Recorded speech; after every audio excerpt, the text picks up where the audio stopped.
Baik, man hamma bi hasanatin faya'malha, siapa yang punya keinginan yang baik, itu kata beliau, maka dia mengamalkannya, maka dia akan mendapatkan pahala. Wa man hamma bi hasanatin falam ya'malha falahu hasanah wahidah.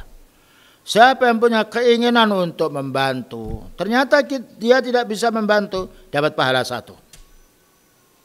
Dan orang yang bersedekah, kebiasaannya dia bersedekah, tapi suatu saat dia tidak bisa bersedekah, tapi dia langgeng bersedekah. Ketika dia tidak bisa bersedekah, Allah menghukumi dia bersedekah.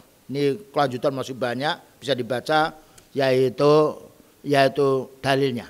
Siapa yang beramal soleh, taruhlah dia di rumah 5 waktu sholat di masjid, sholat sunnah rawatib dikerjakan.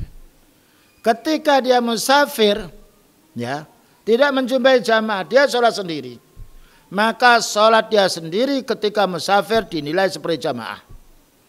Ketika dia tidak sholat sunnah pada waktu safar, maka tetapi ketika mukim dia sholat sunnah, maka ketika di safar dia tidak bisa menunaikan sholat sunnah, maka pahalanya seperti mengamalkan sholat sunnah. Jadi kita ini dilihat kebiasaan kita ketika mukim.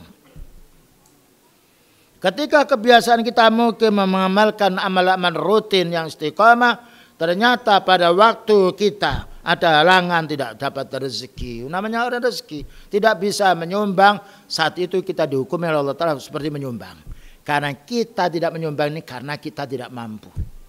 Itulah pahalanya orang yang mudawamatul amal, yang melanggengkan amal soleh.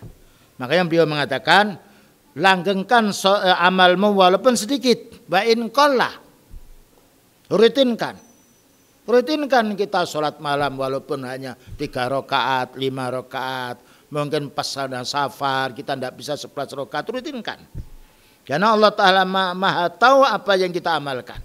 Demikian juga berinfak pula, rutinkan, ya, berinfak. Ketika kita tidak bisa berinfak karena duit kita habis, kita dinilai Allah Ta'ala tetap berinfak karena kita tidak punya harta. Itulah keutamaan kita istiqomah. Demikian juga membantu, ya, saudara-saudara kita yang kena bencana. Ketika mampu kita bantu, ketika kita tidak mampu kita istighfar, mohon kepada Allah dengan niat man hamma bi hasanatin. Siapa yang punya keinginan untuk berbuat baik, faya'malha, maka dia bisa mengamalkan, maka Allah Ta'ala menggandakan pahalanya. Ketika tidak mampu, maka dia mendapatkan 1 pahala dan tidak mengurangi amal baiknya.